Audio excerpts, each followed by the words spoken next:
Salut à toutes et à toutes, c'est Luke encore une fois. Donc, je fais cette petite vidéo, je vais commencer par une citation de Paul Valéry, qui aurait dit donc un jour la définition en gros de la guerre. La guerre, c'est quoi? Ce sont des personnes qui ne se connaissent pas et qui s'entretuent pour des personnes qui se connaissent très très bien. Et là, on comprend que ce qui se passe actuellement, c'est comme le dit Micron Ier, le petit monarque abruti français, quand il est en train de dire, citer 6 fois que nous sommes en guerre. Eh bien oui, c'est comme je l'avais dit au début de mes partages, nous sommes actuellement en présence d'une vraie guerre psychologique, où on est en train déjà de diviser le peuple, puisque d'un côté, on a des personnes qui ont conscience, on va dire un petit peu moyennement ou très conscient de ce qui se passe actuellement, c'est-à-dire que nous sommes dans une sorte de Truman Show gigantesque, une fumisterie comme il n'est pas possible, et d'un autre côté, bien sûr, des moutons de Panurge qui ont l'habitude de suivre le bon berger, d'accord, qui mène directement le troupeau à l'abattoir. Bon, il exploite d'année en année, tout le temps, il faut tondre le mouton, donc on va tondre pour récupérer la laine, on fait en sorte que ces moutons ont une progéniture, donc des petits qui vont continuer à nourrir le système. Et là, actuellement, comme disait aussi, je ne sais pas si vous connaissez ce personnage qui est quand même un personnage assez important de l'histoire, mais qui était toujours un petit peu derrière le rideau, qui s'appelait Zbigniew Brzezinski. C'était donc un conseiller politique américain d'origine polonaise.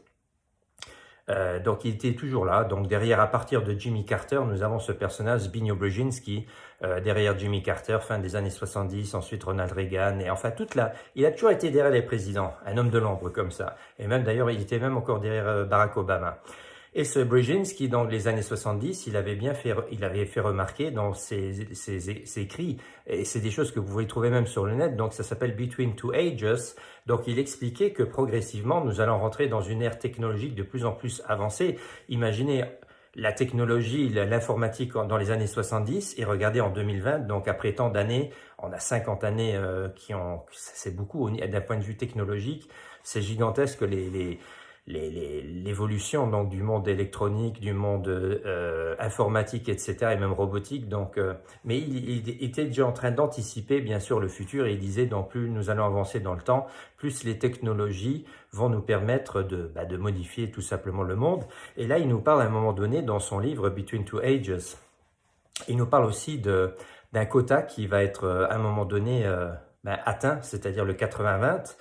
Et 80-20, ça veut dire quoi? Tout simplement qu'il y a 80% de l'humanité qui devient des useless eaters, donc c'est-à-dire des personnes inutiles d'une certaine manière, des bouches à nourrir qui sont vraiment inutiles, puisque 20% de l'humanité suffira, donc dans ce futur qu'il voyait, donc qu'il prévoyait, 20% suffiront pour faire fonctionner le monde entier, et sur ces 20%, il y aura une minuscule partie de personnes donc, qui sont tout en haut de la pyramide et qui profitent bien sûr des 19,5% de personnes qui vont travailler encore, qui vont continuer de les servir. Donc 20% suffiront, ou 19,5% pour les 0,5% de personnes qui sont tout en haut de la pyramide. Et là, on comprend aussi, quand vous avez conscience qu'on a affaire à une fraction de l'humanité, donc vraiment le pourcentage, il est tellement minime de personnes qui possèdent déjà aujourd'hui, de nos jours, donc je vais dire 80%, voire même plus, des richesses de ce monde. Donc on comprend un petit peu qui c'est qui dirige véritablement le monde, et que tous nos politiciens, tous ces abrutis égocentriques ne font rien d'autre que de suivre à la lettre les consignes venant d'organisations qui ont été créées, entre autres, par Zbigniew Brzezinski, David Rockefeller, qui était son ami quand même, c'était un ami de Zbigniew Brzezinski, David Rockefeller. Donc on va parler de commissions comme la commission Bilderberg, la commission trilatérale aux États-Unis, etc. Et toutes des organisations comme ça, qui ont plus à dire que les gouvernements, tout simplement. C'est ceux qui donnent le là, donc qui vont donner la marche à suivre pour les gouvernements à travers le monde. Et là, on va dire, bon, je vais continuer encore juste parce que je voulais aussi répondre à une question qu'une dame m'a posée sur mon coup de gueule d'hier. À un moment donné, oui, mais Wuhan, qu'est-ce qui s'est passé à Wuhan? C'est très simple. Ce qui s'est passé en Chine, c'est exactement la même chose que ce qui se passe actuellement ici. Simplement que les Chinois, ce sont les rois ce sont des faussaires, donc on sait que ce sont les rois de la contrefaçon, ils imitent tout, ils vont faire tout. Et si on a maintenant, franchement, si vous avez en mémoire Toutes les images qu'on a vues à Wuhan, des personnes qui étaient dans la rue, qui s'effondraient, des forces de l'ordre qui arrêtaient les voitures, qui avec des petits filets demandaient les papiers aux gens, enfin des grosses scénarisations, un hôpital qui a été soi-disant construit en l'espace, et je le crois, même puisqu'ils sont assez costauds là-dedans, hôpital qui a été construit en l'espace de quelques jours, un gigantesque hôpital, et tout ça pourquoi? Pour rien, puisqu'aujourd'hui, à Wuhan, tout refonctionne comme si rien n'était. Le gros méchant virus pandémique, vous vous rendez compte, il y avait, je crois, 11 millions de personnes qui vivent rien que dans la ville de Wuhan. Donc, problème résolu, apparemment, tout retourne, tout refonctionne comme il fonctionnait avant. Ah non, ça fonctionne plus comme avant.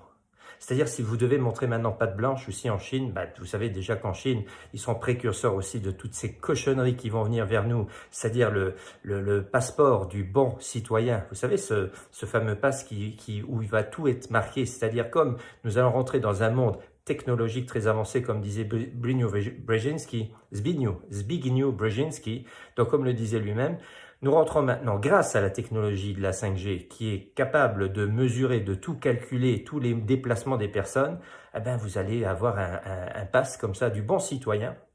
Et si vous avez eu le malheur de faire n'importe quoi, c'est-à-dire vraiment, s'il y a une interdiction, mais une connerie, et vous avez osé faire ce que vous voulez, donc automatiquement, vous allez être inscrit dans ce carnet là, donc c'est un truc, un pass entre guillemets qui est aussi virtuel d'une certaine manière, donc parce que là vous voyez que par exemple dans la ville de Wuhan, les gens ils ont dans leur portable, ils ont un code barre, il y a le code vert, le code orange, le code rouge, c'est-à-dire si vous avez un code rouge, c'est-à-dire si vous êtes un duke ou bien une personne qui me regarde actuellement, c'est-à-dire une personne qui dit merde au système, merde à ce monde orwellien dans lequel nous nous dirigeons, il est clair que votre portable, il marquera toujours le code rouge. Donc, vous n'aurez pas accès aux moyens de transport internationaux, donc avions, vous n'aurez pas accès à différents lieux, donc que ce soit, je vais dire maintenant, des concerts, des choses comme ça, parce que vous êtes potentiellement peut-être un danger pour la collectivité, etc.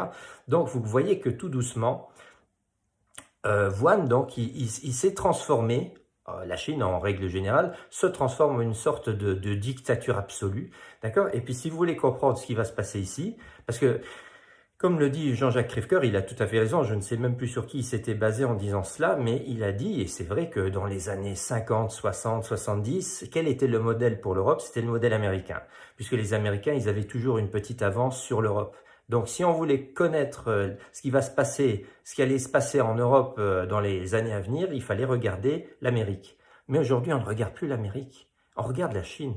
Un pays comme la Chine, c'est-à-dire aujourd'hui, on a justement de ce côté-là, on a le modèle vers lequel les élites veulent tous nous placer, c'est-à-dire ce modèle de petits moutons, encore plus sages qu'ils l'ont été, parce que là, c'est vraiment, on vous coupe tout, puisque tout est électronique, c'est-à-dire si tu ne suis pas ce qu'on te dit, on te coupe tes revenus, tu n'as plus le droit à ta retraite, etc. Donc, les menaces, ça va être toujours à niveau comme ça, c'est-à-dire tu vas te retrouver dans une merde noire si tu ne suis pas à la lettre les consignes qui te sont données. Donc, je sais que c'est alarmiste, j'ai une façon de parler qui peut ressembler un petit peu à une personne qui est dans la théorie du complot et tout ça. Mais en même temps, c'est pas de la théorie puisque c'est déjà en vigueur en Chine. Donc, à partir de là, on ne peut pas plus parler de théorie. Et surtout, si vous suivez, si les personnes qui me connaissent vraiment depuis 20 ans, je suis plus de 20 ans là-dedans, ça fait 20 ans que j'en parle. C'est-à-dire que je suis pas Madame Soleil, je suis pas Nostradamus, je suis pas quelqu'un qui voit l'avenir. C'est tout simplement que je me suis intéressé à ces sujets. Et puis, je me suis dit, oui, quand tu as affaire à des tarés, à des psychopathes qui sont tout en haut de la pyramide, et ce sont des véritables psychopathes, ce sont des personnes qui sont uniquement dans le mental. C'est-à-dire des personnes qui n'ont aucune empathie, qui ne sont pas dans le cœur, ils ne sont pas dans le partage, parce que franchement, s'ils seraient dans le partage, le monde aurait une autre gueule qu'on a actuellement. Il n'y aurait pas d'enfants qui devraient crever de faim, parce que c'est juste un manque de partage qui fait que ces enfants sont dans une situation pareille, ou bien des populations entières, etc. Ces gens ne sont absolument pas dans le partage. Soyons logiques. Et c'est ces personnes-là sur lesquelles on va se fier. Mais voyons, soyons logiques. OMS, Organisation mondiale de la santé. C'est pas organisation régionale, mondiale. Depuis l'arnaque du H1N1, c'est-à-dire on est environ une dizaine d'années en arrière, déjà là, ils ont, après cette soi-disant aussi pandémie de l'époque, etc., il y a des lois qui ont été faites que justement l'OMS prenait le dessus sur les pays, sur la compétence des pays. C'est-à-dire que si ils avaient anticipé s'il y a une nouvelle pandémie qui se fait dans l'avenir, ben les pays, en fait, ils ont tous signé pour que ce soit l'OMS qui décide à leur place, où ils n'ont plus le droit de décider d'une manière autonome. Donc, à vérifier, bien sûr, aller sur le net, mais c'est vrai. Donc, à partir de là, on se dit, mais c'est qui ces gens? On sait que les lobbies pharmaceutiques, ils n'ont aucune envie de soigner le monde. Au contraire, ils veulent contrôler l'état de santé des gens. Ce sont des abrutis. Ces personnes ont quand même, si je prends par exemple des sociétés extrêmement importantes comme Bayer, d'accord, Bayer qui est quand même une société pharmaceutique hyper importante, qui a fusionné avec Monsanto, ben, c'était quand même des gens qui ont bossé avec les nazis dans les camps de concentration et qui ont fait des tests sur des personnes. Après, on va dire oui, c'est pour l'avancée de la médecine, mais non, c'était simplement aussi pour connaître le fonctionnement du corps humain, pour mieux pouvoir le contrôler par la suite, etc. Donc, à partir de là, ces sociétés, ils n'ont jamais été, il y a eu un procès de Nuremberg et tout ça, mais eux, ils n'ont jamais connu de problème, ils ont continué de faire leurs travaux, voilà, donc, et même, il y a quelques années, ils viennent de fusionner avec le numéro 1 de la transformation génétique, donc Monsanto et tout ça, donc ce sont des fous furieux, ces gens-là. Ils sont uniquement dans la partie mécanique de l'humain, ils veulent tout contrôler. Et c'est connu que plus on veut contrôler, moins on contrôle. C'est-à-dire parce que si on veut contrôler, on a intérêt à tout contrôler, comme une montre suisse. Et ça, ils arriveront jamais. Mais le problème, c'est qu'en attendant, ils sont en train de faire tout et n'importe quoi. Ils sont en train de créer un nouvel ordre mondial, c'est-à-dire un système de contrôle encore plus performant qu'il n'a jamais été. Donc, à partir du moment où on sait que grâce aux drones dans le ciel, grâce aux caméras qui sont installées partout, grâce à nos portables, grâce à peut-être cette injection de vaccin qui contient des nanoparticules pour nous tracer et tout ça. Donc, à partir de là, on rentre dans un monde complètement de fou, de science-fiction, mais c'est une réalité. Les gens qui sont pas d'accord avec ça, mais qui fassent un petit peu le tour du net et qu'ils aillent sur des sites sérieux. Pas des, parce qu'il y a aussi beaucoup de conneries sur le net. Mais en même temps, il n'y a jamais de fumée sans feu. Donc, à partir de là, on comprend que tous ces sujets sont réels. Ils sont là. Donc, on voit un petit peu ce qui se passe en Chine. Ben, imaginez maintenant ce qui va se passer en Europe. C'est maintenant pour les semaines, les mois à venir. Donc, parce qu'ils vont pas rester là. Croyez pas qu'ils vont rester là. D'abord, maintenant, avec cette soi-disant crise qui n'a pas tué, je le répète encore une fois, elle n'a pas tué plus de personnes cette année. Une grippe, donc c'est une grippe, donc comme toutes les autres, que l'année dernière, celle d'avant. Il y a une personne qui me dit, ouais, mais c'est normal, c'est parce qu'on était confinés qu'il n'y a pas eu plus de morts. Mais ça, c'est un confiné qui parle comme ça. Parce que la Suède, les Pays-Bas, les pays qui n'avaient pas de confinement, même la Suisse, bah, il n'y a pas eu plus de morts. Ça aurait dû être une hécatombe dans ces pays-là. D'accord? Donc, soyez un petit peu cohérents. Voilà, donc tout ça pour vous dire, en gros, je sais, on va dire, c'est mon deuxième coup de gueule, mais là, je me suis un petit peu calmé parce que ça sert à rien non plus de s'énerver, mais à un moment donné, de balancer une bonne énergie bien solide, parce que croyez-moi, je suis dans le cœur. Quand je parle, c'est pas, on va dire, une colère irréfléchie ou bien non, c'est parce que je dégage mon énergie pour bien vous faire comprendre que nous sommes actuellement à un point historique absolu où nous sommes en train de jouer avec la vie de nos enfants. Je le répète encore une fois, si aujourd'hui nous n'agissons pas sérieusement, que nous ne faisons pas que nous n'ayons pas des actions collectives pour dire on veut pas de ça.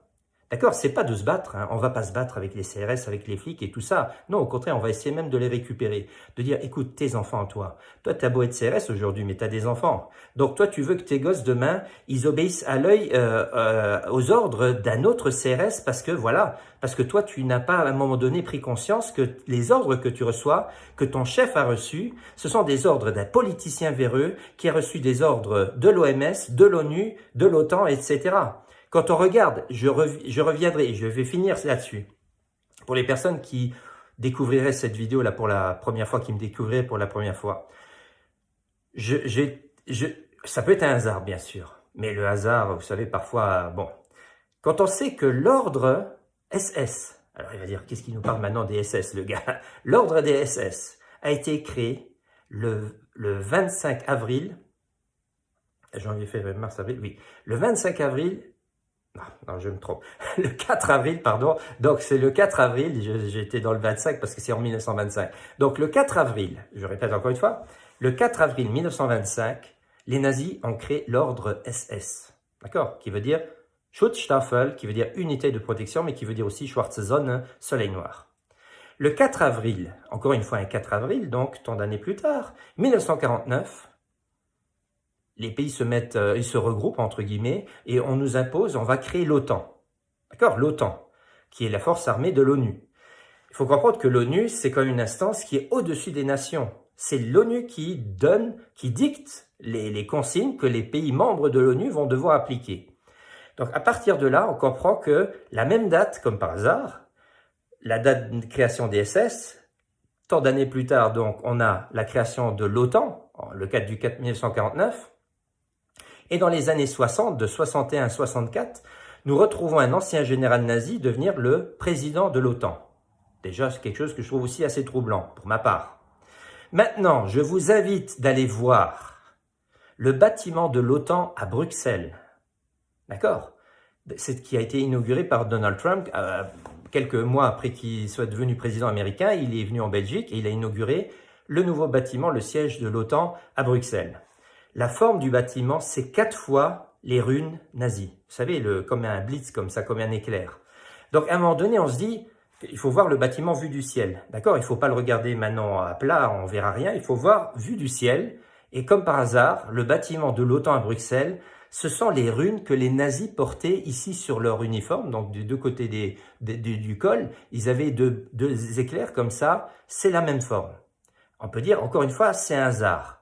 Si on comprend qui contrôle le monde réellement, qui c'est qui a créé les nazis, qui c'est qui a créé l'OTAN, qui c'est qui a créé l'ONU, etc., et l'OMS, en l'occurrence, d'accord? Il n'y a pas de hasard si Bayer a bossé pour les nazis et Bayer est toujours là, d'accord?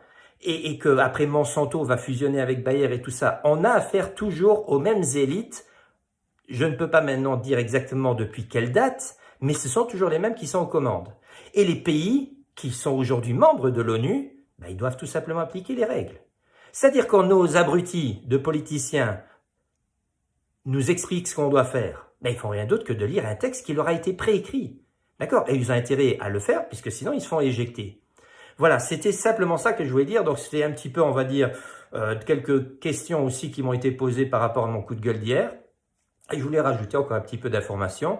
Donc soyons ouverts à toute possibilité. Rassemblement, il faut qu'on se rassemble absolument, c'est-à-dire de trouver des moyens de se rassembler d'un point de vue régional, donc pour que les personnes, si maintenant il y a une action qui doit être faite, et c'est-à-dire parce qu'une personne isolée, c'est clair que si demain les flics, les forces de l'ordre viennent avec un infirmier pour vous forcer à vous faire vacciner, ça va pas le faire. Mais si les gens ont déjà un collectif autour d'eux, dans leur région, dans leur village, dans leur ville, etc., des personnes qui se réunissent, à un moment donné, c'est là qu'on a une force peut-être plus grande pour dire non, on ne veut pas de ça, c'est pas avec nous. Donc, on va créer un monde alternatif, quitte à ce qu'on n'ait plus le droit d'avoir accès au cinéma, au supermarché et tout ça, mais créez-nous une zone où on est non vacciné, parce que juridiquement, il n'y a personne qui a le droit de nous imposer ces cochonneries-là. Donc, encore une fois, il faut avoir conscience de ça. Si moi, je ne veux pas être vacciné, c'est mon droit absolu, c'est mon droit, c'est ma santé. Donc, mais pour ça, on peut dire, alors, si vous ne voulez pas le vaccin, vous devez quand même quitter cette région, parce qu'ici, les gens sont tous vaccinés. Et puis, on va dire, bien sûr, on va aller dans une région, et c'est même peut-être un coin pourri, mais entre guillemets, c'est là qu'on va s'organiser pour créer un autre monde. Et puis là, on va voir la suite, donc Eden et tout ça. Voilà, c'est tout simplement pour vous dire ça. Je vous embrasse très très fort et je vous dis à très bientôt. Allez, ciao, ciao.